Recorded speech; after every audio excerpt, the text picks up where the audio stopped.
So,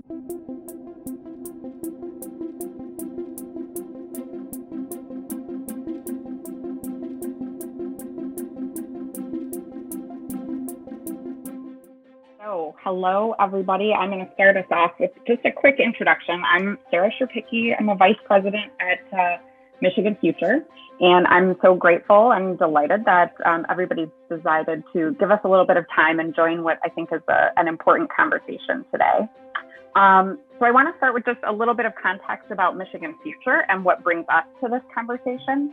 We are a nonpartisan think tank focused on public policy and catalyzing prosperity for Michigan.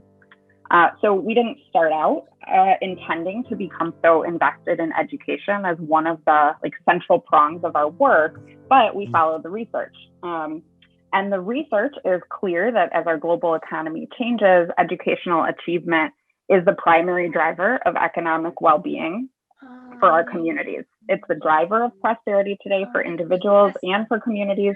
And that prosperity is the concept that is at the heart of our work. At Michigan Future, we also have a couple of core assumptions that underlie our work. And one is that what we measure matters.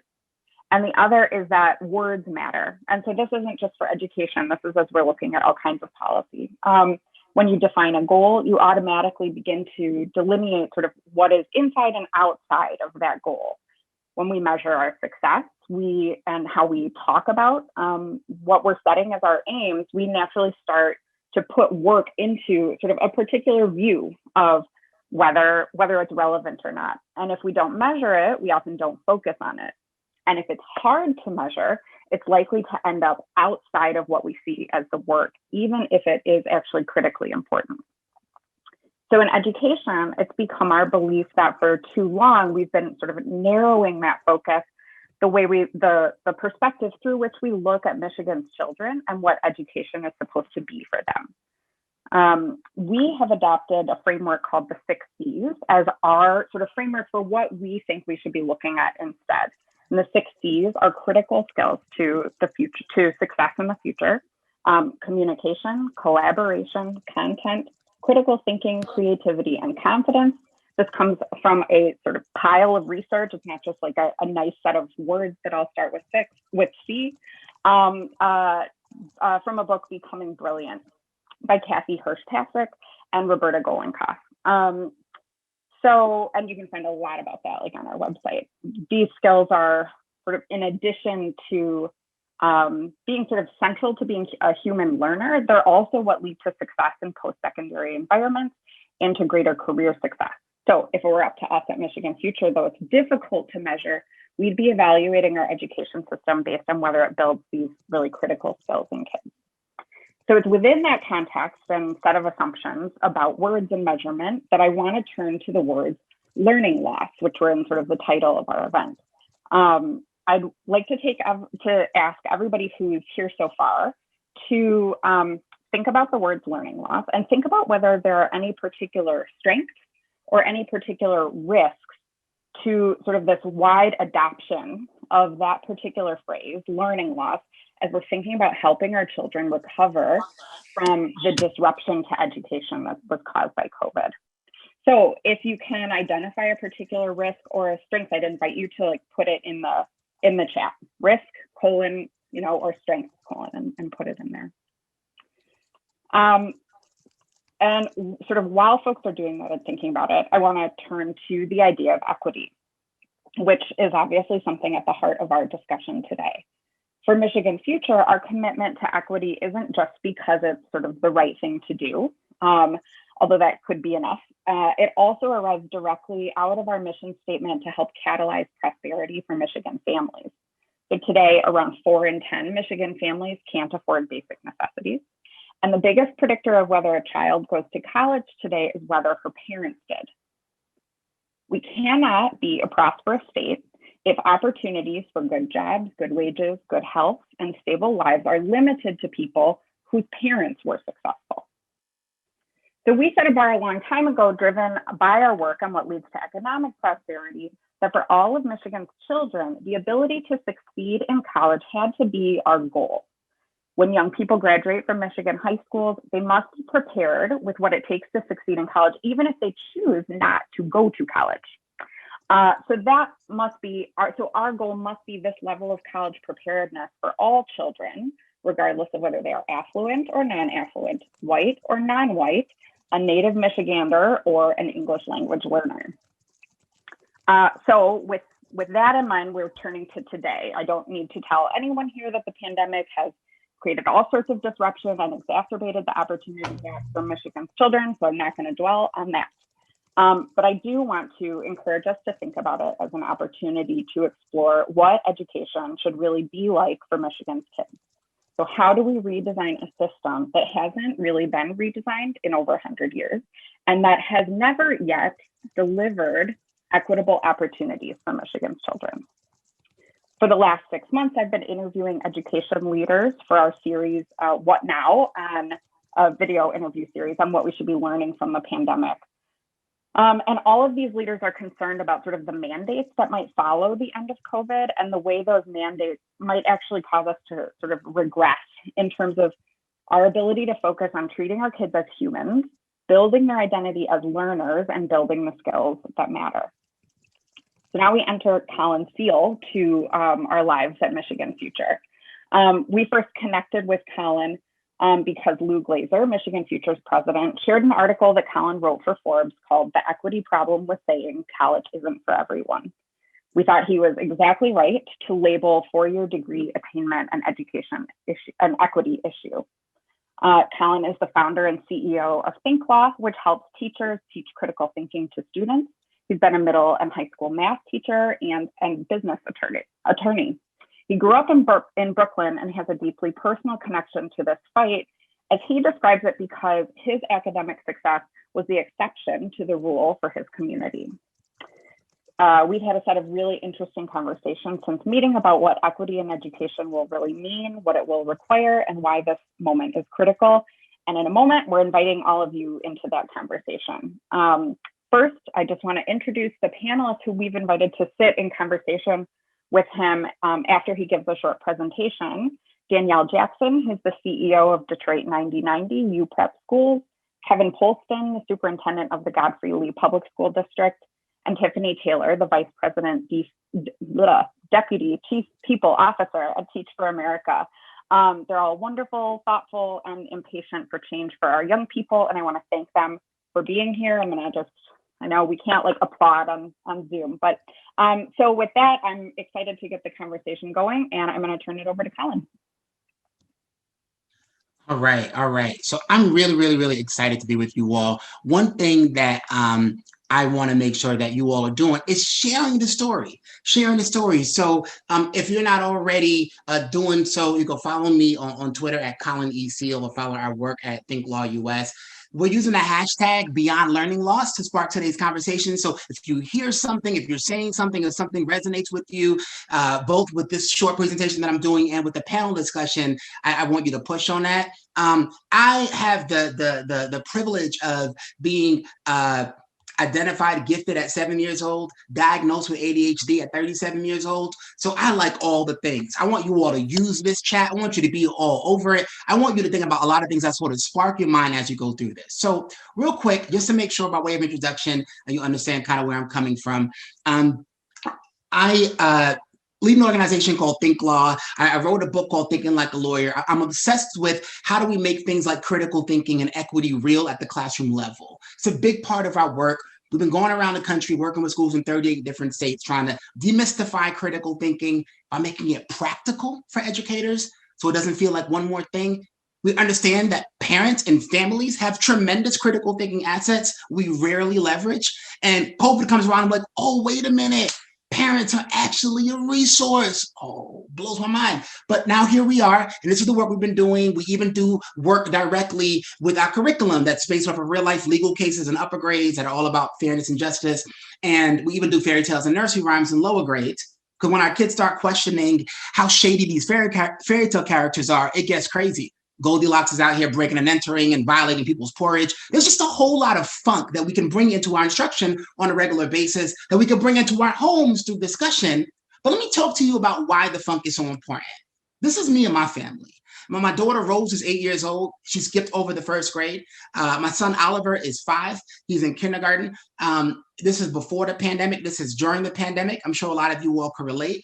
And what gets me is we're in a space where, like, I'm not sure our systems are designed to really unlock the brilliance that is within our kids. And just to kind of give you an example, I know not everyone here is a classroom educator, has a history as a classroom educator, but just do me a favor as we're getting started with this, and I'll go to this next slide. When my son first started school, he was doing this analysis on, like, the letters of the alphabet, and they had to do the letters and name different words that start with the letter. There was an I word. Some kid said iguana.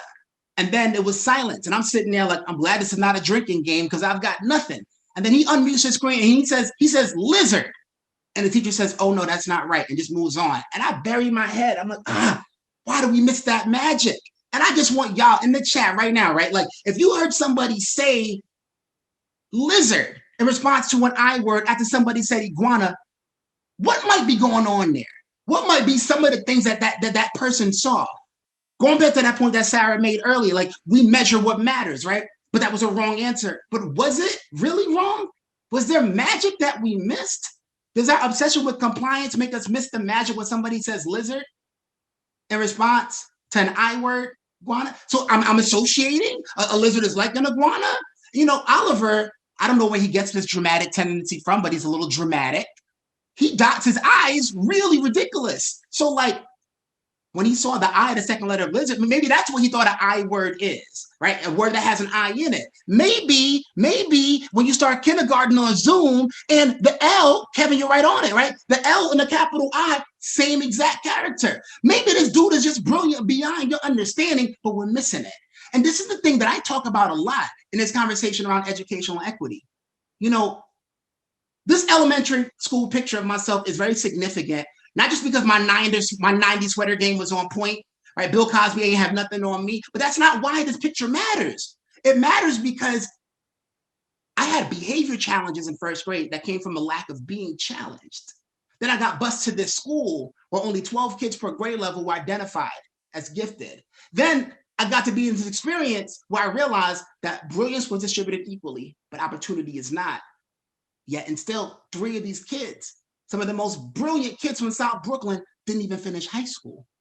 So when I start thinking about these strategies, these things that we talk about a lot, particularly since this last summer, like, we know that equity, we know that diversity, inclusion, we know these are important things. But right here in the chat, I want you all to answer this question for me. Why is it that even though we can prioritize equity, we can have the equity committee, we can have the equity work group, we can still end up where we're not seeing the outcomes at the classroom level come out in a way that's equitable? We're still seeing inequities around kids in free and reduced lunch. We're still seeing inequities around kids in special education. We're seeing equities in behavioral outcomes for kids of color, academic outcomes. What's the funk? Anybody in the chat just want to drop, like, what is going on? Like, Family Feud style. None of y'all going to be that questionable 5th family member. All y'all got real answers that are legit. No one's going to get a strike. Why is there a funk between the initiative and the result? So maybe there's this implicit bias. So even if I say I'm with it, even if I say I'm rolling with it, I haven't done the internal work, especially because if we're keeping it real, a lot of times people leave these workshops and they have a magical gift where they can see inequity everywhere. Or that hallway down there, that administrator, that classroom, but they can never look within. They can never actually think about the ways that they themselves are getting there. That gap, not getting that how, not being able to close the critical thinking gap, right? We're treating critical thinking like it's a luxury good. These kids can't. These kids can't. Often is the prevalent sentiment. We don't know what to do with these kids can't. But if we're being honest, these kids can't has never been about that, right? I'm going to talk to you about this in a little bit. But I want to get into this construct where we can say all these things, these big, hefty concepts. And now we're here. And we're in this moment where, like, we're not going to not pay attention. We're not going to ignore the fact that we've had kids that have really lacked the challenge around being able to connect, being able to engage. We've had a lot of challenges here. But I'm going to ask you a question right now, okay?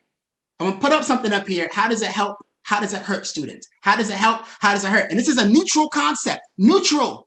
In education, in business, we act like this thing I'm about to share you is neutral, right? Data-driven instruction. I'm using the data, okay? Like I'm just using the data. I'm making data-driven decisions to figure out what we're gonna do. How does that hurt students? How does it help students? I guess it's better than just guessing, right? But like, do we ever actually stop the question, is this really neutral? Is it really neutral? Data-driven instruction. What's the funk with data-driven instruction? So the test in itself could be biased, and let's say we magically had the unbiased test. I always thought about this before the pandemic. Before the pandemic, in 2005, I remember teaching all these eighth graders, and I gave them a diagnostic the first week of school. And to Matthew's point, the first week of school, this data showed me that kids have never learned anything in their whole entire life because they were half asleep. And they're like, we're back in school? I don't want to be back in school. And am I supposed to sit here and make systemic decisions about what I'm going to do for the rest of the year based off of that data? Is that reliable if I don't factor in that context? So now I'm sitting around this idea of like, okay, I've got to question these things that are like always being like the norm. Because what is normal? Normal is extremely low proficiency rates on these exams. And for me, I start to think of this one question. Because this is my work with Think Law. With Think Law, we do this a lot. We have these different constructs that we ask our kids to do academically so they can get down to the bottom of things. So let's do the root cause when it comes to looking at learning loss. Why is this a thing? Why? Why is COVID-19 related learning loss felt so acutely by kids in marginalized populations? Like, why is that? That the same kids that you could point to that graph and say, oh, these kids are all the ones that had the struggling populations before, are now struggling with COVID. Like, at what point do we recognize this is something bigger? Can we get to the why? Can we ask why? And I just published a piece yesterday, an education post that talks about asking ourselves to dig into this why. Because I've got some thoughts. If you all are familiar with TNTP's Opportunity Myth Report, the reality is, before we start talking about being connected with a Wi-Fi device, a working device and a hotspot, we've had kids that have had a hard time connecting with grade level content. In some spaces, it's a revolutionary idea to be in fifth grade and receive fifth grade work. So if we talk about access and connectivity, we got to go a little bit deeper. We got to get to the root of these kids can't. And what does these kids can't actually mean? I've evolved on it. I've evolved. This isn't necessarily this racist, classist, low expectations driven thing. What I realize is oftentimes our educators are not equipped with the how to create learning spaces in which all kids can. How do we focus more on that how right now? Move beyond these gaps and say, all right, if we know, to reference the article that Sarah talked about earlier, that for certain populations, for kids in the struggle, for women, for kids, people of color, it still pays to go to college, literally, right? So we can't just say college isn't for everyone because we know what the economic impact can be when we talk about transforming intergenerational poverty and interrupting that. So I'm always going to be a believer that the outcomes matter, that we got to think about what those things, but it's got to be more nuanced than that. I've got to think, I don't want my kids to grow up in a world where they got to work twice as hard to get half as far. My mom did that as an immigrant. I did that as a kid who grew up on free and reduced lunch, who had a father incarcerated for selling drugs. We got to go deeper than that. And I'm not just going to do this list. I'm not just going to send everybody to implicit bias training when I've got explicit bias issues to deal with. When I say these kids can't, nobody wonders who I'm talking about. I'm being pretty explicit about that. I'm not going to think that just because I'm doing a math problem about Tyrone going shopping for Kwanzaa decorations that I've got the whole diversity and cultural infusion. No, that's not it. I've got to dig deeper. I've got to think about the power dynamic. I've got to realize that when I look at success, it can't just be in our classrooms. It's got to be beyond.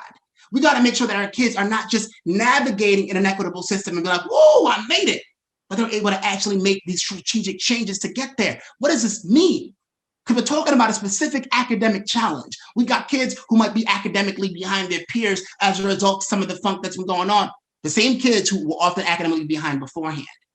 But can I talk about something different? Real quick, just a quick survey. There's this report that came out of Johns Hopkins where they were looking at how many kids are actually above grade level. We don't talk about this a lot, but above grade level. What percent of kids do you believe for a third through eighth grade are above grade level in terms of how they're testing on assessments and math scores or whatever have you? Just in the guess, like in the chat, like you think it's 10%, 5%? How many kids are testing like above grade level? Above. Okay. So when I look at this, when I actually look at the numbers and they looked at these different states to kind of come up with some analysis to answer the question, 20 to 40% are actually doing one grade level. They're doing higher in reading than they are in math.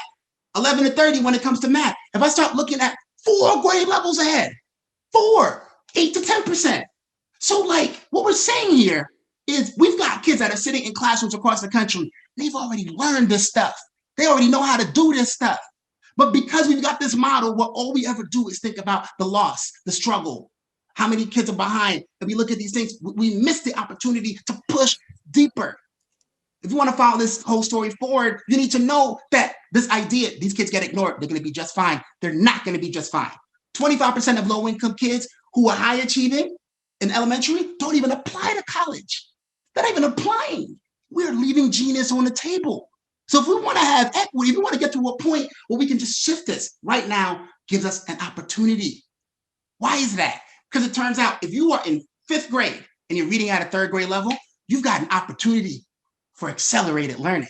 If you're in 5th grade and you're reading at an 8th grade level, you also have an opportunity for accelerated learning. We need to be able to be bold enough to shake some people up and say, you know what?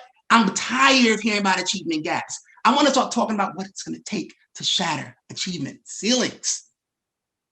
So with that, can we start to reframe a little bit more about how we talk about our kids? I did not succeed in my life having this organization working with schools in 38 states, having a book that sold 10,000 copies in 10 months. Despite my upbringing, it was 100,000% because of my upbringing, because the barbershop I grew up in taught me pathos and logos and ethos before I sat in the law school class and graduated top of my class, because that gym at the YMCA on Flatbush Avenue argued about every single call. I learned the rhetoric and argumentation and how to be persuasive. So when I start looking at what this means for us, this idea, this all sounds so serious, right? It sounds so hard. It sounds so grunt work. But can we do one more thing? Can we acknowledge that for kids who have been struggling, all the kids that we're so concerned about with learning loss, these are the same kids who often have experienced the least amount of joy in their schools, in their schooling, in their learning. What if we mandated joy? What if we mandated joy? What if we made it a point that learning needs to be something that I feel so excited about, that I feel thrilled about? And that might sound crazy, like kind of like you're pie in the sky. I am not pie in the sky. Your teachers have not been having fun. Your students have not been having fun. Like learning should be fun. We say Maslow's before Bloom's. For so many kids, Bloom's is their Maslow. Jeez. To learn is to live. Let's spark that joy, right? Hope Kondo doesn't sue me, but we're going to spark some joy without learning. Okay, we're going to tidy up the nonsense and low expectations, and we're going to mandate joy in what we are doing.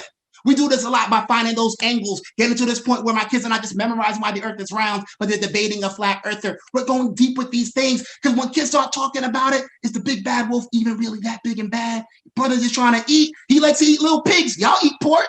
So when we start thinking about all the things that we can do, and we're about to transition to this panel, I want to know, like, what's your number one takeaway out of the 5 things I discussed? I found that even writing down one thing as a thing that you can take and be selfish with to bring back to your environment, what's the one thing? I talked about how we can shatter achievement ceilings, use this language of students in need of acceleration instead of like learning loss victims or whatever. Because not despite. Because not despite, right? Our kids are magic because they are, period. Because not despite. And that mandating joy piece. We got a lot of people that mandating joy. All right, hashtag beyond learning loss. Make sure you're sharing this stuff out. And now, you know, one of my dreams in life is to be like a person at a comedy show that does the open act and brings in other people. I love firing up a crowd. So I hope y'all are adequately on fire, because this panel is about to bring us to a whole different level, all right? I'm just a warm-up act. I'm just here to make sure everybody's got some blood flowing, all right? So now we're going to hop into this. And you can, again, follow my stuff, check out my book.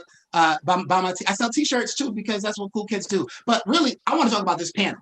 I want to talk about this panel because we've got some magic on this panel about to happen, all right? So I am going to do a different kind of introduction or ask for a different kind of introduction. A lot of times people go through and they share their whole bio and they've done 85 million things. Y'all can read that, okay? But what I want to do is I want to acknowledge that educators, people who lead in this work, they're a certain kind of superhero. And I don't know about y'all, but like, I love the origin story. I don't think any of them have been bit by a radioactive spider, but I think there's something. I think there's something in their stories that they can point to in just a quick 2-minute introduction so that we can start to really understand who they really are behind that title. So I'm going to go in the order, starting with Danielle, hopping to Kevin, and then Tiffany. And we're just going to go with that. So let's get started. Take it away, Danielle. Thank you, Colin. I'm so hyped over here listening to you. I had to calm myself down so I can actually introduce myself today. Thank you to Michigan Futures for inviting me to be part of this panel.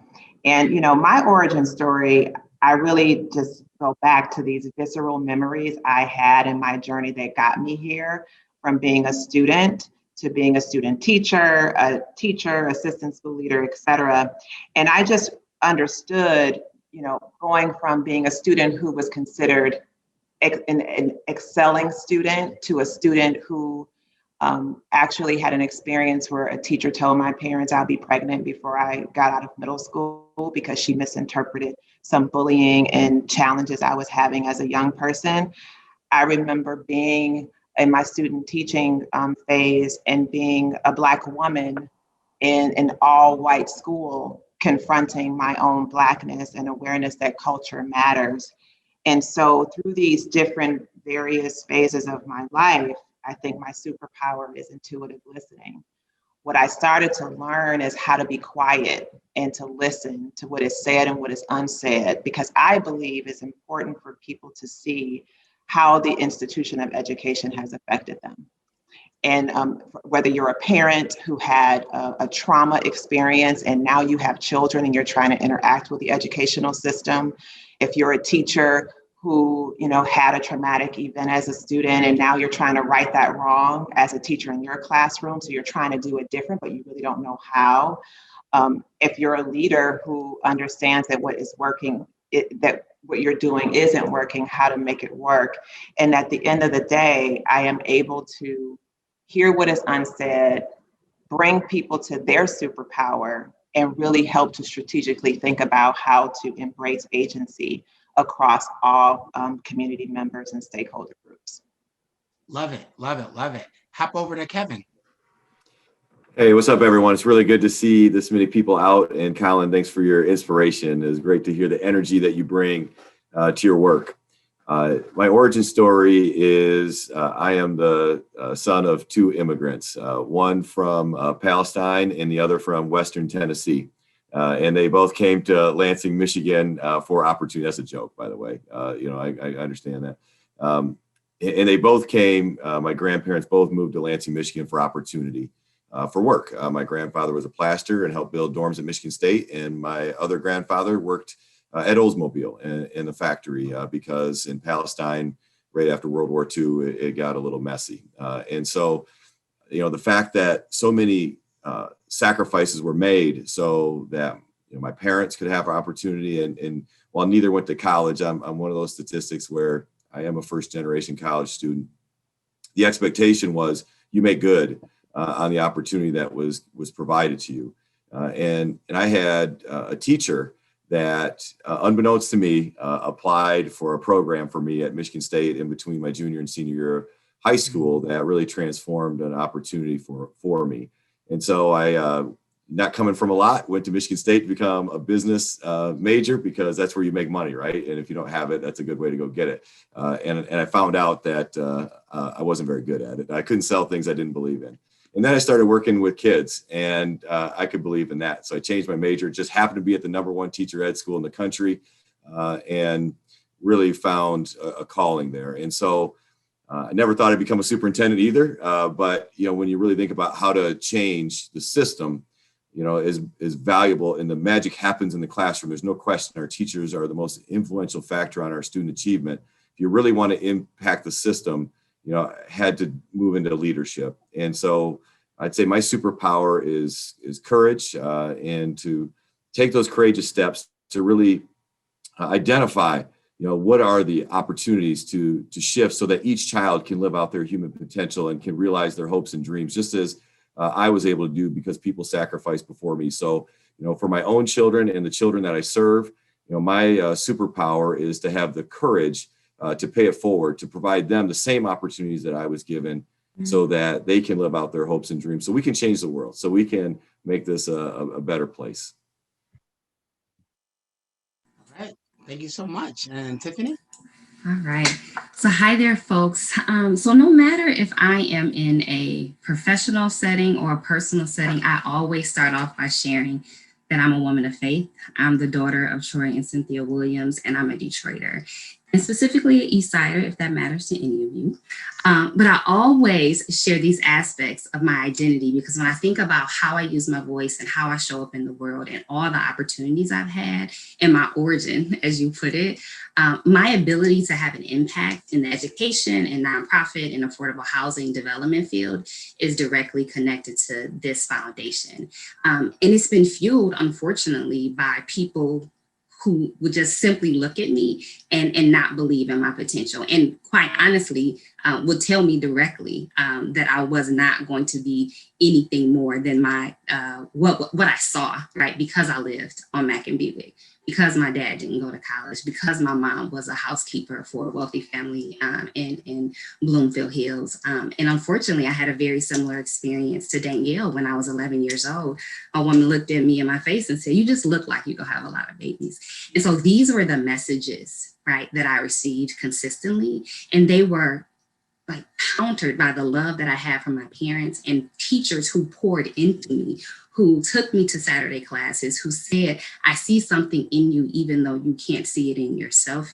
And even when I cried in their classrooms, they gave me a tissue and said, "All right, you can finish crying, but you got to get it together and you have to keep pushing." And so when I thought about this question of a superpower, if I'm honest, even though I am a huge Marvel fan, it was difficult to answer at first. But when I paused and I thought about the impact that I aim to have and the change that I've helped to bring about, it became clear that standing in the greatness of others is my superpower. And so what I mean by that is that I'm able to look into the faces of our students, of our teachers, and our leaders and see their greatness and create environments and opportunities for that greatness to be revealed, even when they can't see it yet themselves. And this superpower has helped me when I was a classroom teacher, when I was a school leader, and when I was creating regional and instructional coaching and leadership programs. And it helped me to lead with a posture of humility, because as I thought to see the greatness in others and to stand in that greatness, it reminded me that we can't and should not want to do this work alone. And any vision that we have for our community, for our schools, or even for our kids, that we have to define that together. So this commitment to deep partnership, this unshakable belief in what's possible, and the commitment to the collective, that's how I've been working for nearly 20 years to support the transformation of education and to really lean into my superpower. No, thank you all so much. Thank you all so much for sharing that. I think that's a really great way to frame it, especially because it helps us remember that we've got young people who the idea of them having superpowers could be completely uncomfortable, unfamiliar. If you got people at this level of professional and career success having doubts about that, imagine what happens when you're coming up in a struggle and you're having a hard time realizing that. This was something that I wanted to make sure we were able to do. I wanted to be practical as possible. I wanted the folks here, no matter what kind of space of the world they occupy, to be able to walk away from this with something practical. So I want to start with this idea that transformation, reimagination, rethinking, all this stuff, we're working in a system where that kind of stuff is not always very easy. It's really slow process to get things done. And if we're being honest, there's a reason that educators tend to get better, like car insurance policies. We're a group of folks that follow the rules. Like we do things, we put things in, we like structures and systems. So how do you create these innovations around equity, these innovations around thinking differently about achievement within these traditional spaces? So I want to hop to Kevin to start out this conversation, because I think it'll be interesting to get his story on like how that plays out in his system. So if you could start, Kevin, by talking a little bit just to give us context about your system, and then how you've navigated this as a really innovative leader within systems that themselves are kind of hard to innovate within. I think first we have to start with, who we serve and actually engage with our students and families. And we've done that. We developed a strategic plan, which we refer to as a strategic design. And we did over 60 home visits.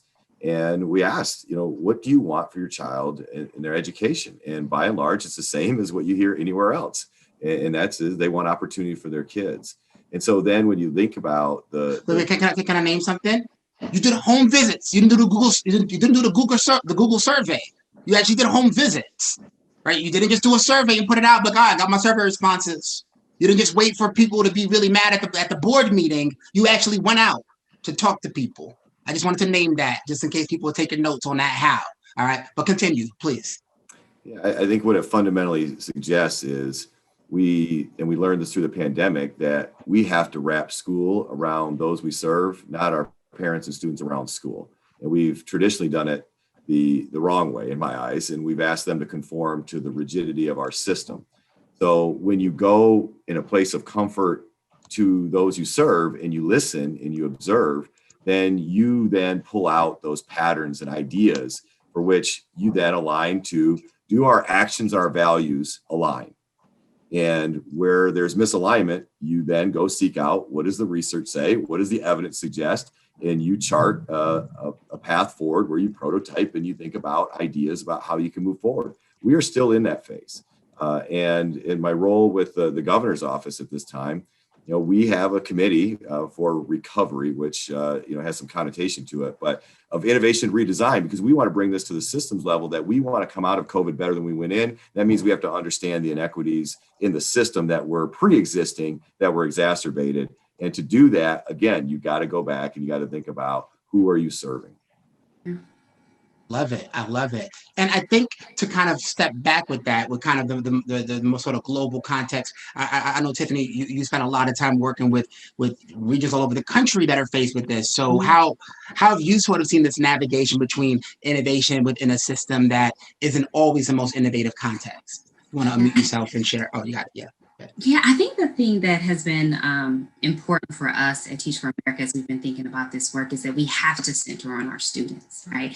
And Kevin spoke to this. And our students, and particularly our Gen Z students, they want to create their own educational paths. They want to engage in their communities and learn from the real world. They want to know how to start a new business, how to keep their neighborhood safe, how to address mental health in their schools, and so much more. And they care so deeply about each other in our society. And our education system must help catalyze that energy and ensure students develop those critical thinking and problem solving and empathy amongst an increasingly diverse and connected world. And I've been able to see that firsthand, like what happens when we pursue those type of changes that our kids are telling us we need with curiosity and commitment. So this past year, I've been able to engage with a group of high school students and a few in their freshman year in college who are from New York and Colorado and every space in between. And they're a part of this Enduring Ideas Fellowship that focus on supporting their leaders, their leadership in amplifying their student voice. And the reason why we're doing that, again, is because we need to focus and center on students in the broader community. But we're asking these students to really wrestle with this question: how does our education system need to be transformed? And we're having them co-create with us, and we're having them actually answer that question and distribute $1 million, right, to innovative leaders in innovative school districts, so they can be the ones that are in the decision room to help guide the conversation. And every single time that I've been in community with them, I've heard them say that they need experiences that are relevant, that support their well-being, and that allows them to tap into their creativity and allows them to impact their community in partnership. And so the way we're going about doing this, Colin, is about being in partnership with students, because so often we hear the statement that we need to hear our students' voices. We need to give them that survey. We need to allow them to weigh in. And they're telling us that that's not enough. And what we're learning is that when we actually co-create and we give them the power to actually tell us what they need and help us design it, that's when the innovation and true innovation that can be sustainable is able to flourish. I love it. I love it. I mean, what could be more student-centered than actually thinking about the students helping to be the part of the process of centering it. Yeah. And I think with this question, I really want to stick here too, because with Danielle, leading a charter network, like in theory, the model should allow for more innovation. In theory, you should be able to kind of do these things, but you're still reporting to a state. You still got to be able to kind of comply with traditional metrics of success. So how do you navigate that balance to actually make equity real within your constructs? I think, it's such an important question. And the first thing that came up for me as I was listening to Kevin and Tiffany is you must first have a reckoning with your role in the system. I remember being in a PD and we were all asked to stand up and we were all asked to, acknowledge that we were all part of the system. And if we were part of the system, we were part of the problem. And that really hurt, but it was a truth that needed to be said. And so we had to really think about disrupting our mindsets. And so in a few years ago, we just had a real big disruption of our mindsets. It's funny, you can perpetuate if you don't bring anything in new or innovative, you will just repeat what has already been done. And the problem is that we're navigating against standardized testing outcomes and innovation. And how do we live in this tension? Going back to your data-driven instruction question, how do we live in this tension that as we're innovating, we may have to be at the board table explaining why our outcomes look the way that they do. And as Sarah said earlier in the introduction, the hard thing to measure can be the innovative steps that we're taking. And so I think part of my responsibility in this role is to help bring awareness, one, that we're trying to address mindset and increase critical consciousness, that we've been playing a role in maintaining the institution as it is, and that dismantling it will be painful. It will require us to have conversations with stakeholders about the traditional ways of measuring student learning and introducing the new ways that are more multidimensional.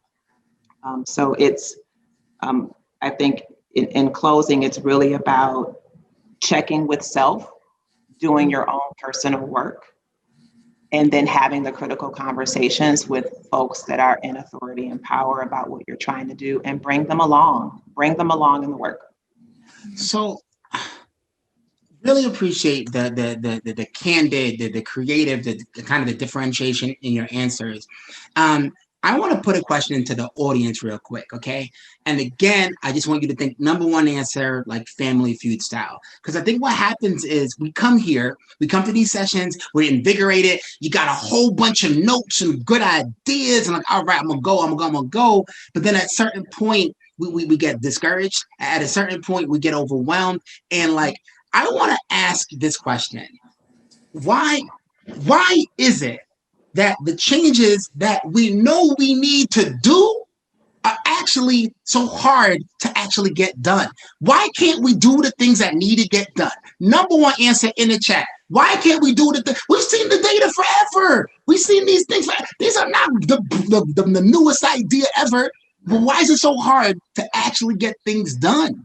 Throw it in the chat, because I think what I want to do is I want to ask questions based off of some of the barriers that are being identified, so that our panel can sort of hop in where their expertise lies to be able to really give you something that fits within your particular struggle. Whether you're working outside of the system and you're trying to push it and be like, man, it don't seem like anything I do is making a difference, or you're inside these systems and you're trying to make it work. What's the problem with actually getting the things done that are on the agenda to get done? What's happening?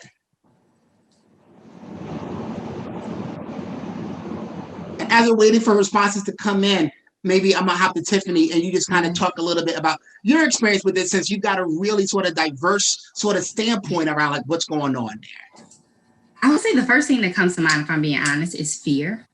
I think there is a culture of fear of getting it wrong, and that is, I am actually opposed to innovation itself. That is opposed to us being in a position where we can try new ideas and test new theories. And I think that fear in some ways paralyzes us.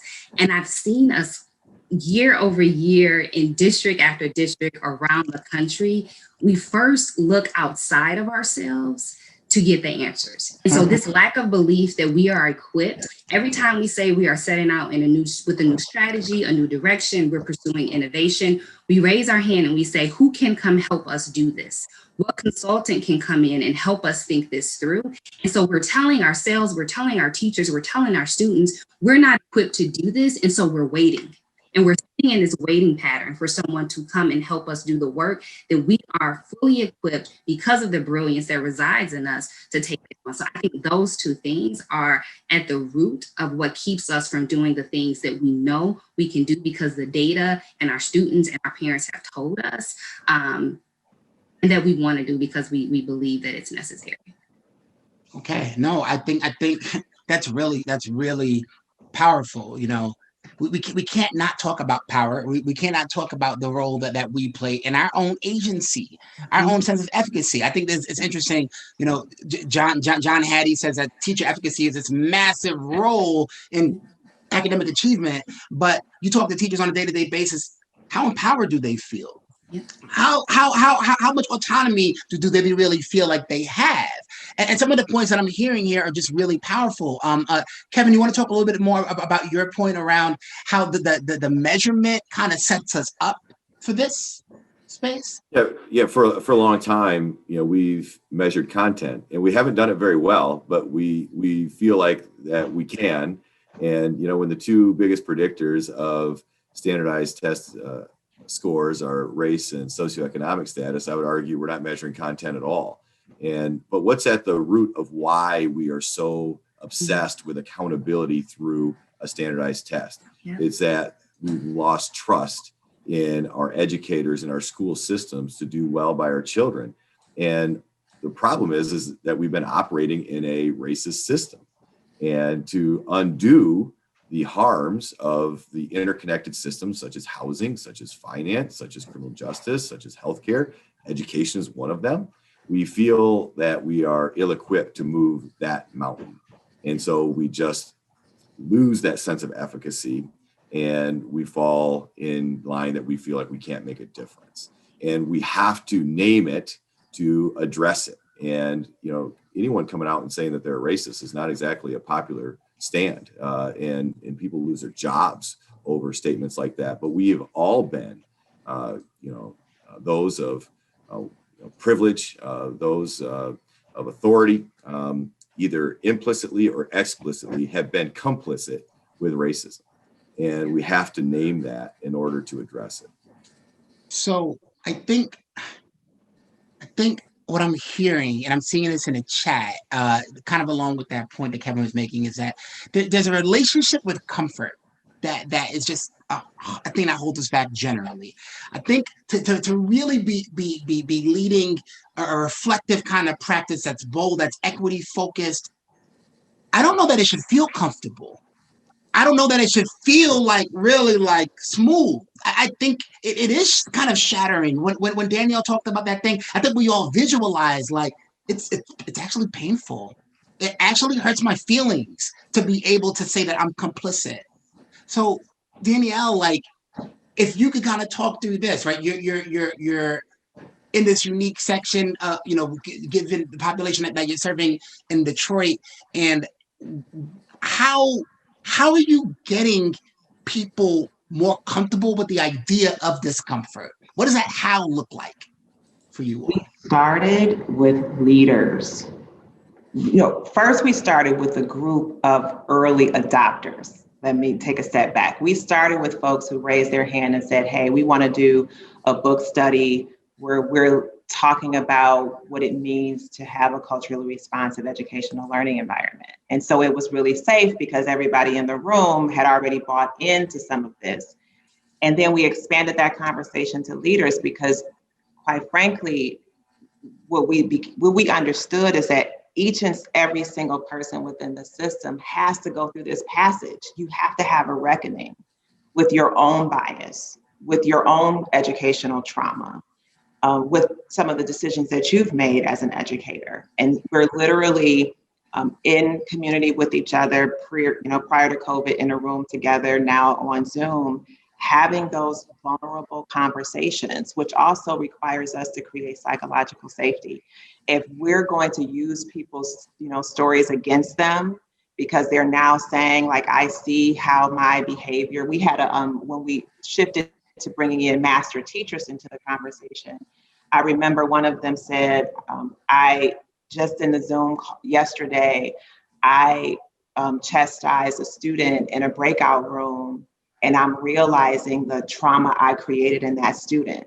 Now, if I were to call up that principal and say, hey, what's going on with that teacher, or not encourage that teacher, it's problematic. So in that chat, I personally encouraged her and praised her for being courageous enough to name the behavior that she needed to change. And she made a commitment to make amends with that student and that student's parent the next day. And so I think you have to lead with compassion and empathy, but hold the standard that we will have to engage in this conversation regardless to its discomfort. So I think that's a really good how nugget that Danielle just shared. We can think about safety in terms of entrances, in terms of how we space out desks, but there's really this idea of safety to be, safety to actually go through this process. And if we're being real, again, prior to all of this, did you actually have coaching, or was it a bunch of gotchas? Did you have like feedback, or was it like, did you do this or not? Right? Like, so if we start thinking about like this sense of like safety to try, safety to grow, safety to be a part of this journey, right? And it's hard to Kristen's point about like teacher mindset. Honestly, it's hard to just say it's a teacher mindset when a lot of times people do things for survival. Like, I don't like bulletin boards. I really struggle with them, but you better believe in my observation. All right, kids, we got to put some work up on these boards because they're about to come in here. They're about to give me some check marks or not give me some check marks. And I want all the checks. So like, we've got to think about the way that our systems like both award compliance and discourage actual growth. Actual being able to push. Oh my God, Tammy, you're not playing. Who gets to be safe? So I want to ask a question. Just as we're starting to think even more practical, we're opening up school, but we're going back to school in the fall. We know we have this data. We have this whole kind of year of all this stuff happening. We got a summer. What are we doing? What are we thinking about when it comes to our first 3 months of school? Because maybe people here are thinking about their own children. Maybe they're thinking about what's going to happen in these school systems. Like, what are we doing? For this one, I'm going to start with you, Kevin, and then I'll have to Tiffany and finish up with Danielle. And so I think we need to think about that in Michigan, the 1.5 million kids haven't experienced the pandemic the same. And we have kids that have been in person all year, like the kids that chose to in Godfrey Lee. We have some kids that chose virtual because of health and safety reasons, and then some kids that are in hybrid. So we can't have a one size fits all approach depending on the kids or the community that we serve. I think the first thing, though, that we need to do is we need to heal, and we need to think about the impact on the lives of children, especially our Black and brown children, and how they've experienced the pandemic differently due to the inequities that were exacerbated in a health equity mindset. When we look at the deaths of African Americans making up 4 to 6 times % of the population that our African Americans make up. So we have to understand the proximity to COVID that different children have had. We also have to understand the mental well-being of our children. And when we see data like 30% increase in mental health referrals through the pandemic of school-age children. And if we want to start with content and we want to, do more, faster, harder, content, no. We need to start with relationships. We need to start with healing, and that'll pave the way for us to unpack. Instead of covering content, we can discover learning, and we can make it meaningful and relevant. And Colin, I'm sorry, man, I'm a number 5. It's got to mandate joy. You got to mandate joy back in our system, because the most joyous experience our kids have is in kindergarten, and it gets worse every year from there for them. And how can we bring that back? Because school learning should be joyful. And I think, to Kevin's point, I don't know that it's mutually exclusive. Like, kids actually love learning. Like, if you've got it set up, I mean, you won't be able to stop a kid from talking. You won't. They'll still talk about it at recess. They'll be talking to their parents about it at home. Like, if you're sparking it the right way, so it's not like It's not like you're saying we are going to be doing healing circles for the first 3 months of school, and we're not going to cover any content. That's not what you're saying at all. It's just the way in which we're engaging with our young people to really think about them, understand that they are full human beings. Yeah, I want to be clear. I'm not talking about lower expectations. I want to be clear. I'm talking about our kids seeing their lived experience and their identity revealed in their learning. And that is how you heal, is you validate them as whole humans. Got it. I love it. I love it. So the thing that I would add to that, and I will name, I am not in the school building. For those of you who know me, you know I miss it dearly. But I agree wholeheartedly with Kevin. And the thing that I would add is that this school year has required incredible resilience and creativity and innovation and flexibility from our educators. And so we need to also ensure that teachers have the tools to maintain their own wellness, given what this year has required of them. So the healing is not just for our kids, but it's our teachers with our kids. And I want to make sure that we never jump over our teachers in service of our students, because we miss the opportunity to recognize that our teachers' wholeness, their wellness, their joy, their excitement, their passion is what fuels, right, those same things in our kids. And so totally agree with what Kevin named, but I want to make sure that our educators are a part of the healing as well. I love it. I love it. After you, Danielle? I agree with both of what's been shared, and I've titled our reopening "Reclaiming Our Learning Spaces as Places of Joy, Community, and Rigor." Those, to your point, Colin, those things go together, and so we are very focused on. I was saying to my staff, I said, when the COVID first hit and how everybody was scrubbing their walls with bleach and their bathrooms with bleach, and everybody was just really afraid. And, we had to go through that phase of making our homes feel safe again and feeling like when we walked through the threshold of our home, we were okay. And many of our school buildings have sat empty for a year now. And so it's really about restoring that safety and that feeling of ownership for our families and our scholars and our teachers when we come back. And I think that has to be the way we lead. And then also, how do we leverage all of this rich experience of this pandemic to infuse into projects that really bring learning alive and make children and teachers feel empowered to make some decisions through project work on how we want to be in community and move learning forward, both within the UPrep system, but Detroit broadly, just really leveraging. This was a shared experience. How often does that happen? And so how can we leverage this as a way to bring joy and engagement in real life learning to the forefront?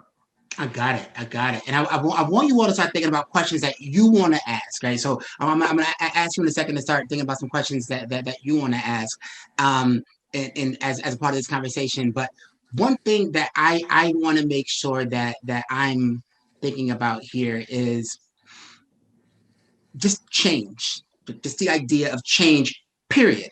Forget about hard change. You know how teachers act when you want to change their grade level. You know how they act when you want to bring out a new ELA curriculum. It's like they want to stage a coup, right? But at the same time, there's this other aspect of change. Last night, I went to Walmart in person for the first time. I was there for 2.5 hours. I was tap dancing down those aisles. I've never been so excited to be at a Walmart. I just like, oh man, look how these aisles, they're so spacious, so many things, and I have to click on it online. It just felt so good. So I'm like, all right, there's aspects to change that can be really hard to manage. There's aspects to change that are actually somewhat exciting. So just in change management, generally speaking, what has worked? We spent so much time talking about things that don't work, right?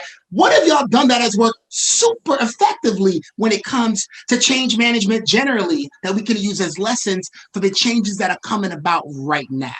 And let's flip it up right here. Let's actually start with Danielle. Sure. I would, we've been pressing in very recently on change management and actually making it a skill that we're developing in ourselves and in our leaders. Because often we'll go to the strategic plan, we'll share the plan, and then we'll go to work, but people haven't been able to do the mind work, the mind shifting. And so we're honoring that change is lost.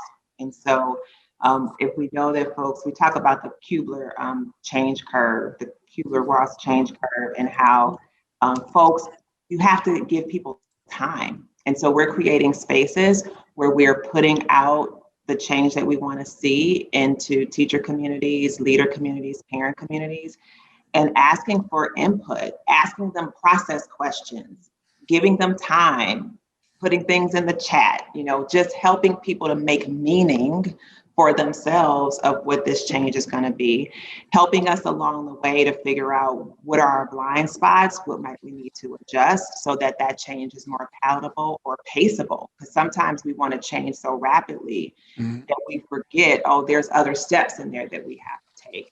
And then ultimately come out with a shared agreement on how we're going to move forward. And then that accountability check, making sure there's benchmarks along the way, that we're taking that step back and asking ourselves, are we being true to what our agreements were, and where might we need to pivot?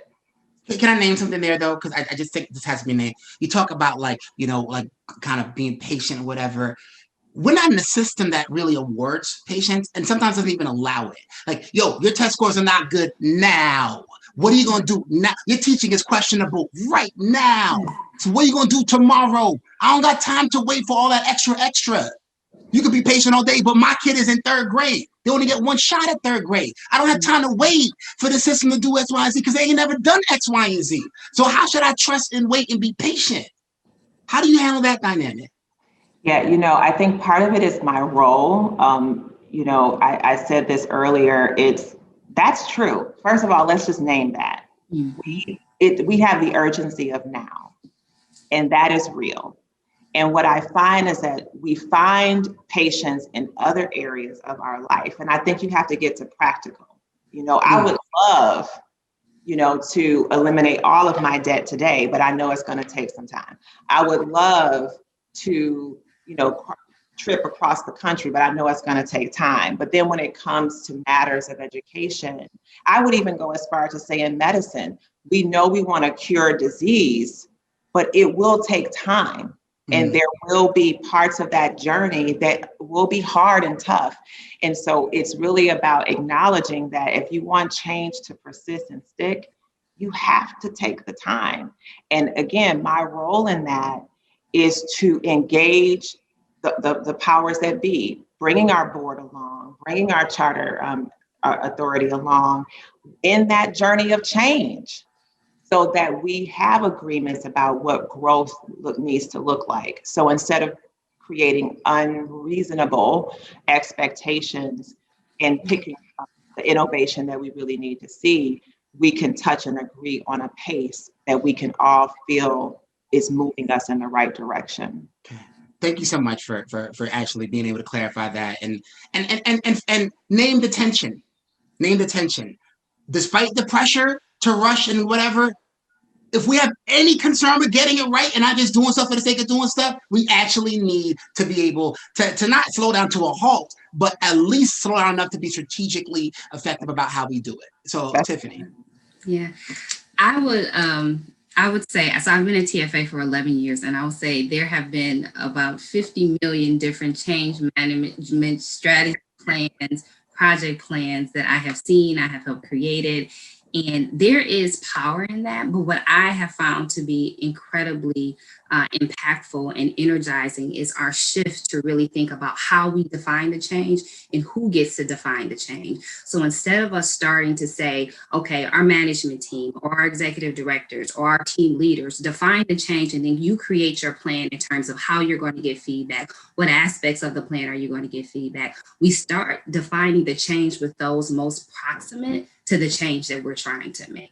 And that is the piece that has taken time for us, but that has allowed us to invest people in the why. It has pushed our own thinking, and it's made that change management process feel less like a Okay. Can you give me an example? When you say change by the people most proximate, Like, Yes. help me understand what that actually means in practice, given an Yes. example.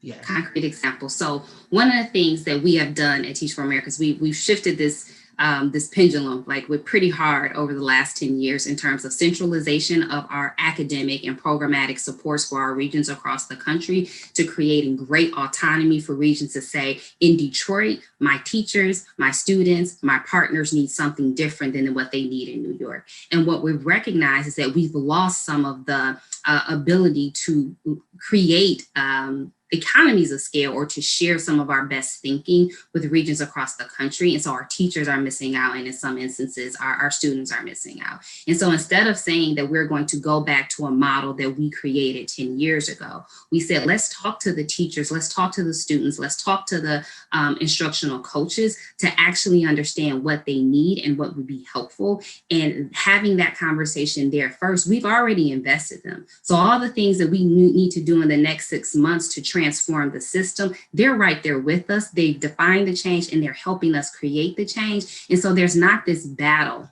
right? 5 months down the line after we make a decision because they're already with us. So flipping that thing on its head and saying, I trust your voice, I trust your experience, and I value it, and I actually need it and can't do this without you, has allowed us to be in relationship with those most proximate to the change that we're trying to make, and has actually led to better outcomes. I can tell you, Tiffany, that if we told today's educator in the eyes, I trust your judgment, I value your experience, Yep. and I couldn't do this without you, Yep. half of them would start crying on the spot. Yep. On the spot. That's not the messaging that they're receiving. So Kevin, just as a really magnetic leader that's having so many innovations happening within the school system that people would be surprised to see so many things happening. What's been your sort of secret for figuring out how to make this change happen effectively and sustainably? Well, and I think you might be giving us a little bit more credit than deserved. We're on a journey, and you would still see many elements of what you would just describe as traditional school as we move forward. And what I believe with anything, it needs to start with a shared vision, and that vision needs to be made up of, again, stakeholder voice. And once you identify what that vision is, then you relentlessly pursue it by aligning your resources, your time, your people, your money, to accomplishing that. And what we've defined is that we are going to broaden the definition of what we say is success. We aren't throwing out content. We know that skills and knowledge are important. It's just they need to be more in balance with what's important. And so once you build a shared vision around that and take the time to do that, then your strategies require fidelity for how you bring people along in that journey. And you have to provide sandboxes without fear of failure or, because I will say educators, myself included as an educator, are risk averse. We have to provide those, safe or brave spaces for people to try and fail forward. And that's just not been our mindset in education. We want to put everything on a dashboard. How do you provide that kind of space for people? Right. Because I think a lot of our principals come up in a compliance-driven culture, and then they're holding the clipboard and that same sort of mind. So how have you been able to move people to think about their roles as leaders differently? Yeah, so fear is a motivator that our system has used, and all fear does is motivate you to do just enough to get out of fear. So how do you shift that from a compliance, fear mindset from a, hey, there's no one hanging out in the corner, okay? There's nothing like that going on here. We are all about genuine, real improvement. So how do you remove the elements of, so I'll give you an example. So the teacher evaluation system calls for 40% of a teacher's evaluation to be based on student growth, 20% based on arbitrary state measures, 20% can be developed locally. So the 20% that we developed locally, we used our 6C framework, and the teachers designed the measurement for their students. They collected the data, they analyzed the data, and then they presented it to their administrator. It wasn't of something that was set on top of them to conform to. It was something that they designed within the framework of our vision at our school district. So what I see you doing is you're finding a way to innovate within traditional structures. So this is the structure as it exists. And we're going to make sure that as part of the evaluation process, we're going to create the innovation within that frame, right? We can't always control all the frames, but we do have some level of autonomy on some areas where we can find that innovation in a way that's really natural and sort of sparks a different kind of persona in my educators and my leaders. You know, Colin, most of the restrictions that we are self-imposed. We have much more autonomy for change. There's nothing at an elementary or a secondary classroom that says learning has to happen in 55-minute increments separated by a bell and movement. I mean, there's nothing that says that. That's a self-imposed system. So again, is learning the constant? Is time the constant? Is buses, athletics, and lunch the constant? You know, or are our values different? And I think those are things that we self-impose that we have to take a critical eye to. Got it. So right on time, as we're going to be able to kind of ask this last question. This is a really, really, really good one because I had a chance to hear Mark Lamont Hill speak one time, and he talked about a huge issue. People are always complaining about parents' engagement and parents not coming, parents not involved, parents don't care. And it's like, do we ever think or ask the question to ourselves whether it's the case that for some of our families, coming up to your school is like returning to the scene of a crime?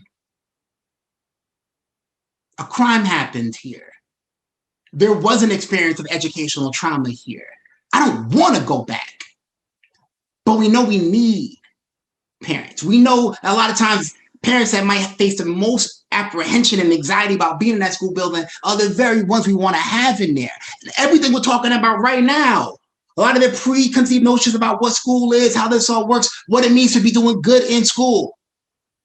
Raise your hand if y'all have someone who struggles with the concept of like what it means to be good in school. I don't know about y'all. If my kid comes up with straight A's, I'm not a happy parent. Like, what's going on here? Oh, they're doing really good. Good? That's the goal? Good? I don't even know what that even means. Right? So what are we doing? What are we doing when it comes to our families to start looking at this approach really differently? We know what's on the table. We know that we've done enough of the nonsense of trying to work around our parents. We got to work to and through. How do we work to and through our families to really make sure that they're a meaningful part of what we're trying to do here? And any of y'all can start. Any of y'all want to go, just go. I'll jump in here. When I was in undergrad working on my teacher's cert, I used to work at a nonprofit, and I worked with over 100 families in their homes delivering, parenting. And I wasn't even a parent, so, go figure. But nonetheless, what I learned from that was I never met a parent who wasn't rooting for their child. Not one. And so I brought that rich experience with me to my journey as an educator. And we have to acknowledge that school has killed people, their spirit, their belief in their capacity to have intelligent conversations because they're not using all the big words. We make people feel small in educational spaces, and we need to honor that. We have to think about how are we inviting parents into our schools? How are we defining engagement? I think sometimes engagement is make your kids stop doing what I want them to stop doing. It isn't about, being a part of and being a partner where we're talking about learning and how, your child best. Help me to help your child to be their best self in this space. And so engaging parents in student-led conferences where you're actually looking at progress over time and how can we put our heads together to think about how to move forward. We always have really good turnout there. Taking important questions to your community town halls with your parents and asking them to weigh in on meaningful information. So I think part of it is getting clear. What do you mean by engagement? Are you defining it based on old tradition or old notions? Where are there opportunity to engage differently? And then putting some real decisions in place for how you'll use your structures to make that happen. But parents are an invaluable resource to the learning process, 100%. Yeah. The only thing that I will add to that, because I'm in total agreement with Danielle, I think we have to decenter ourselves And what I mean by that is, instead of simply saying we are inviting parents to our schools, we are inviting parents to do X with us, we have to go out and meet parents where they are. And I think that shift should also be followed by us asking them, what does success look like for your student, right? And I'm not telling you that I need you to help me get to a success that I've determined or that the school has determined, but let's define it together. So this idea of co-creation, because I've never, as a teacher, as a school leader, as a coach, I've never engaged with a parent who did not say, yes, Ms. Williams, Ms. Taylor, I am with you and we're going to do this together. But I've had to ask. And I've had to ask them not just to weigh in, but I've had to ask them to be in partnership with me and to actually help define the work itself. And again, that signals that I respect you and I need you. And showing up in that way is very different. And we have to teach our educators and teach ourselves how to orient to and be a relationship with parents in a different way. And then also ask parents, how do they want to be in a relationship with us, right? Some of the things that we may need might not work for them, right? And so I think decentering ourselves is where we have to start if we truly want to be in relationship. And that's like any other relationship that we're in our lives. And I think before I call on Kevin for this, there's something that both of you all named that I just want to make sure we call it out. That question I asked at the very beginning of my presentation about why is it hard to make equity real at the classroom level? I'm going to be honest with you. I sometimes ask that question to school superintendents, classroom teachers, whatever, and they blame the parents. They blame the families. It's the family's fault. These families can't. These families don't. These families won't. And I want to make sure that we name here that the presumption that families have value inherently isn't always shared by every educator, right? And that is a lot of mind shift work to be able to do. I work with families, school systems in rural Kentucky, where parents have been dismissed as poor white trash, right? Just completely dismissed. And I'm just kind of like, all right, so if this is kind of the context we're in, how do we start to shift the culture where families are actually considered precious assets that we must treasure and nurture and do the absolute most to decenter ourselves because of their priority to the situation? So, Kevin, if there's a way that you can incorporate in your response how you've grappled with that so that we truly see the value of our families, even for educators who don't actually believe that right now. Well, we have to first start with the understanding that kids spend 80% of the time outside of our schools, and yet learning still occurs. So we have to start with that mindset. We also have to see that our parents had windows into their child's classroom unlike any time before. And some of the things they saw, I know they didn't like. And so we had to reevaluate our dynamic with our parents. I'll give you an example. So this year, we started the school year with a 30-minute one-on-one meeting with every elementary parent. And it was to orientate them to the COVID protocols, technology, all of that. We started with the relationship. And that's because we wanted to listen and understand, but also share. It was mutual. The first day of school this year went as well as it ever did before. Think about, our parents are bringing you their most prized possession, who's going to spend more time with you waking hours than they typically do at home. And the first day of school typically is kids crying, parents crying, and, walking them to the classroom, a firm handoff from adult to adult, and this year was so different because they already knew the teacher. The child already knew where the classroom was. They knew where their place was. So parent-teacher conferences, who are those for? 15 minutes. We're going to talk about grades. We're going to talk about all the things, and all a parent wants to know is that their child matters to you. And so when we think about our systems, how do our schools serve our parents? And I will tell you in our district, so, we opened a vaccine clinic for our community. We've done COVID testing. We've done food trucks, vision screening, dental screening. That all happens here, mental health services. If we see ourselves as serving this community, because that's why we exist, because the community exists, then I think that mindset shifts. It's how you present it in a servant's mindset. I love it. I'm already getting some really, really good questions. And again, going back to that practical, right? People are going to leave here, they fired up and like, all right. So number one, what am I going to do? What's the number one thing? I don't know. So what's the number one thing? If I'm thinking about, because we could be talking about teacher pipeline, we could be talking about PD, we could be talking about curriculum. There's so many different ways to do it. I'm on this journey and I want to do something right now. What's my first step? What if I think about the systems that need to be touched upon, what's the most important system for me to start focusing on right now? And anybody can just kind of pop in, like to use in your work, like what's the thing? What's the thing that if we do this thing, it's going to set us up for success in all these other things. So this would be the place to start. Where should we start? What system deserves our attention right now to innovate? I'll jump in, and I don't know if it's an answer that people want to hear, but we have an existing system that we still have to tend to. But if we really want to transform our system, we have to understand that the demographics of this country are shifting quickly. And by 2045, a majority of our students will be students of color, yet our certificated teachers in Michigan are 2% African-American, a touch more are Latinx.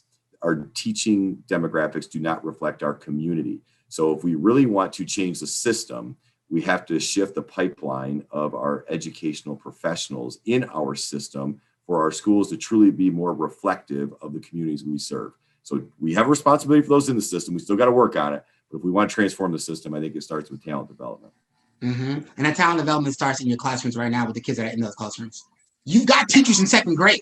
You've got second grade teachers. I'm not saying they're second grade teachers with a license for that. They are in second grade and they are educators and you see it.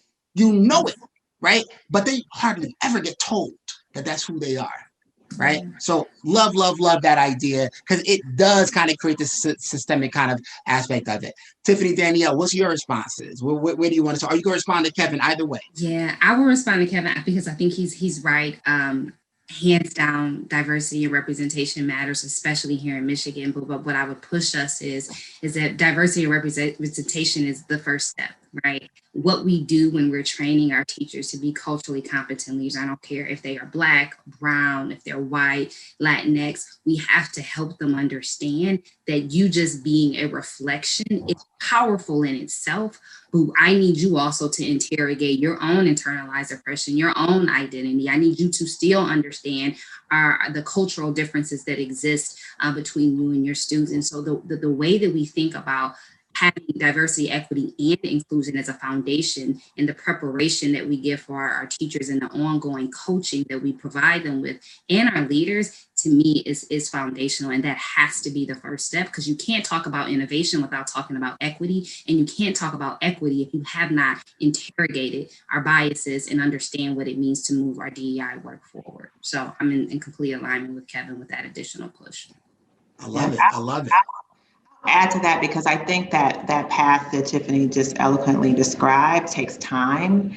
So I think there's a tandem nature to both doing that interrogation and raising critical consciousness, but then also dismantling systems. And the one that comes up for me is the use of time.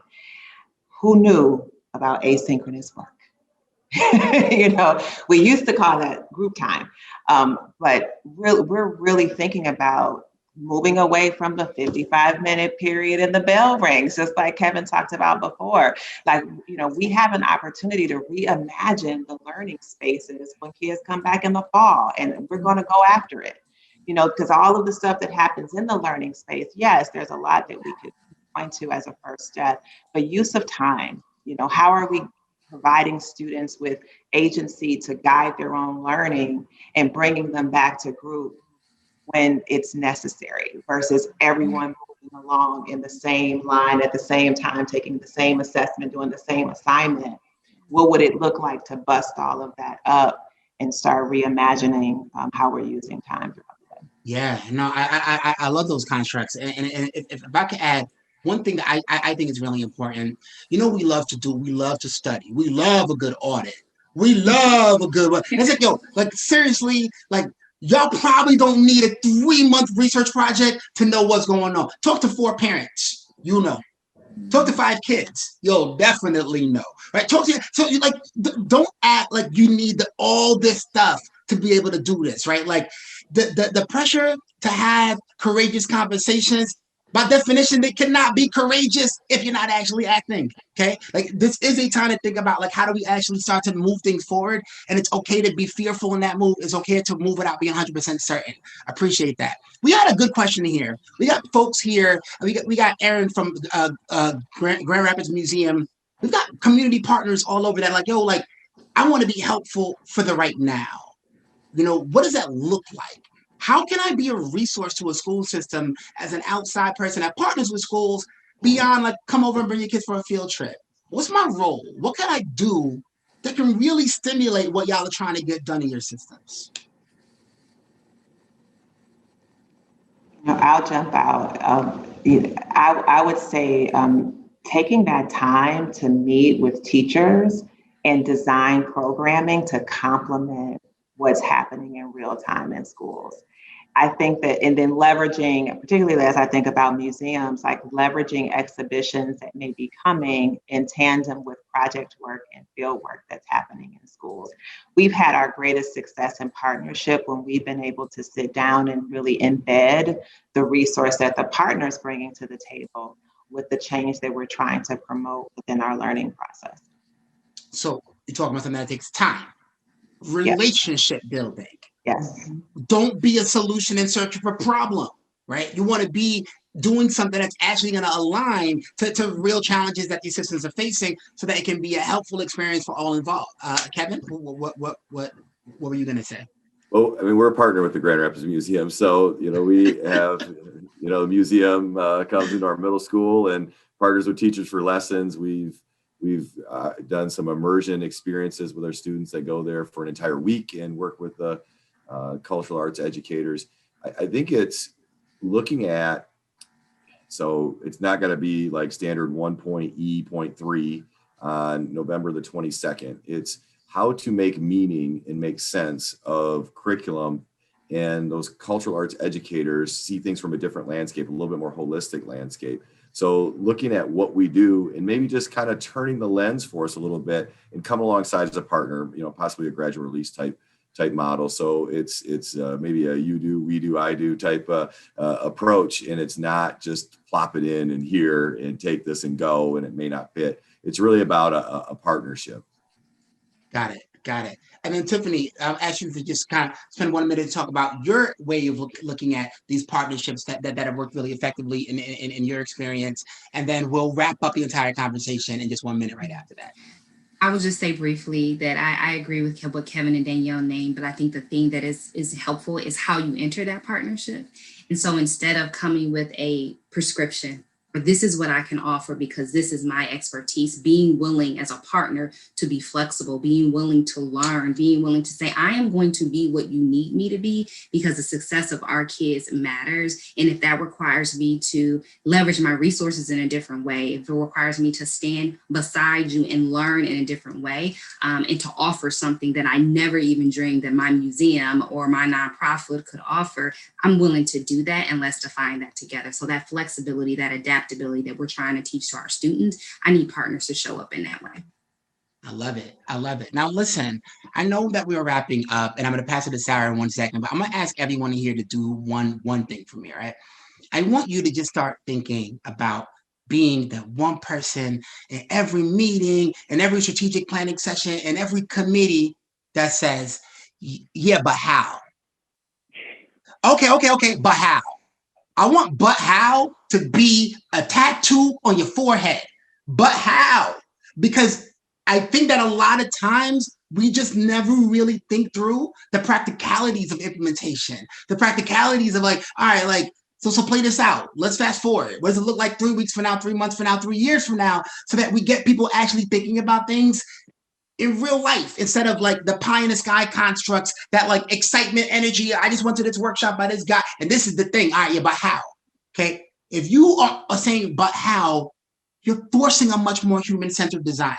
You're forcing something that's going to really understand what it takes to make innovation work within your existing system. So thank you all so much again. If you have any questions of me or want to stay in touch, I'm sure at the end of this, Sarah can kind of share all of our information, but I see some of you have been tweeting out My email is just colin@thinklaw.us. If you have any other questions, because I know we kind of went through a lot of this so fast. Give a huge set of jazz hands. I got a kindergarten student, so I'm all about the jazz hands for our panel. It's really did a phenomenal job with everything today. And I'm going to pass it off to Sarah. Thank you all so much. I want to thank everybody so much again, and thank all of you guys for being here. I'm going to ask you, before you jump, to put in the chat if there is one thing that you would take away from today that is relevant for your role in creating systems that advance equity for our young people, so that their brilliance is unleashed. Take a minute, be vulnerable, be bold, put something in the chat that you can do in the next 24 hours that helps us move in that direction. Colin, Danielle, Tiffany, Kevin, I just love you guys. I am so appreciative. I just have really enjoyed the conversation, and I've never seen a chat with so many like amen, yes, I love it, agree. So I think it was really motivating. I saw someone, Tammy, put it, she was a breath of fresh air. So I agree. I'm going to ask for one more set of jazz hands for everybody. And thank you so much for being here, all of you.